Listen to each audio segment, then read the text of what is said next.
بدم خیلی چکیده. پرسش: بزرگترین پزشک ایران نامش چیه؟ حکیم ابوعلی. آره بچه محل شماست. درود بر شما. بزرگترین پزشک مصر؟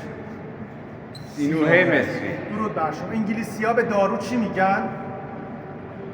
با انگلیسی بگم. درود بر شما. مدیسین. پور سینا نه نام خودش، نه پدرش، نه پدر بزرگش سینا نیست. چرا بهش میگن سینا؟ چرا به اون میگن سینوحه؟ چرا به اون میگن مدیسن؟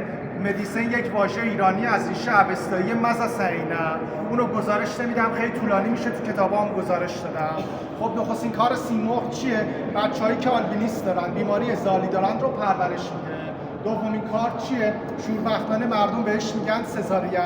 رستمینه یا رستمزاد پزشکی. سومین کار چیه؟ زخمای رستم در نبرد با اسفندیار رو خوب میکنه. سیمرغ نماد پیشرفت دانش پزشکی در 5000 سال پیش ایران در سیستانه.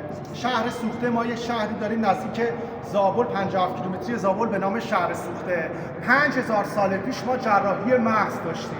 جمجمه رو میشکافتیم، مغز رو ترمیم میکردیم، طرف زندگیش ادامه میداد. 5000 سال پیش برای یه دختر چشم مصنوعی درست کرده بودیم با رگ. هیچ کس متوجه نمیشد که این چشم مصنوعی داره.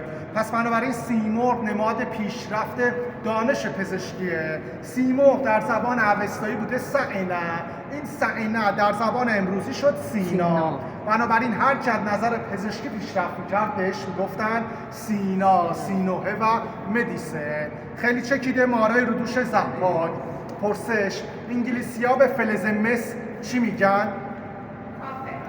درود بر شما. آلمانی‌ها میگن کپفا، فرانسوی‌ها میگن کوور، اسپانیایی‌ها میگن کوبر. ما چی میگفتیم؟ ما میگفتیم کاوک. شوربختانه همه گمان میکنن که کاوه نام شخصه. نه، کاپر، کپفا، کوور، کوبر و کاوک تصادفی نیست، از یک ریشه است. ایران در 6500 سال پیش از روزگار نوسنگی وارد عصر مس میشه. سربازای ضحاکی گرز سنگی دستشونه، نهایتا میتونن 100 بار ضربه بزنن، دستشون میفته. قهرمان تنیس هم راکت 200 گرمی رو 2 ساعت ضربه بزنه، دستش میفته. ایران در 6500 سال پیش توانست گرز مسی درست کنه. گرز مسی همان توانایی سنگ رو داره، ولی چی؟ درود بر شما. سبکتره. راز پیروزی ایرانی‌ها این بود که توانستن 1000 بار ضربه بزنن. شاهنامه به ما میگه گرز فریدون گرز گاوساره. این نشان داده میشه که گرز سنگی شکل نمیگیره، اما گرز مسی شکل میگیره. شبیه کله گاو درش آوردن. مس چکشخوره. شاهنامه به ما میگه درفش کاوه از 3 رنگ تشکیل شده: زرد و سرخ و بنفش.